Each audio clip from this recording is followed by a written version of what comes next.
Hi and welcome to Maths Tutorial Sessions channel. In this video, I want us to solve for x. The equation is 2 to the power x plus 1 minus 2 to the power x is equals to 8.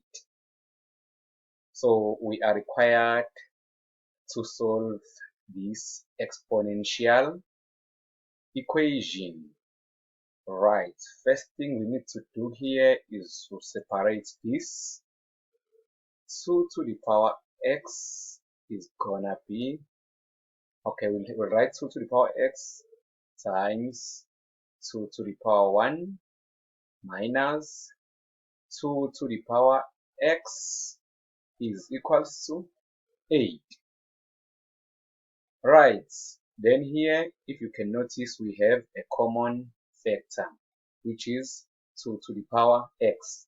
Then we need to take out the common factor, which is 2 to the power x. Then we open our brackets.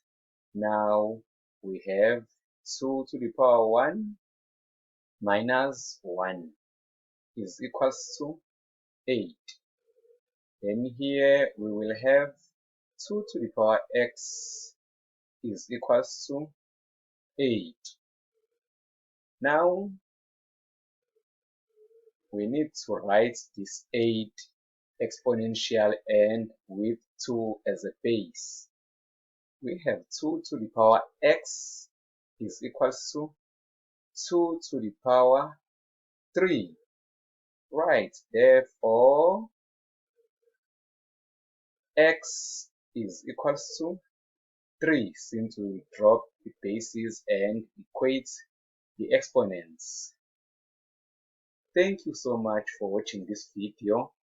Please subscribe to Maths Tutorial Sessions channel and also hit the bell in order to get a notification whenever we upload a new video. Bye bye.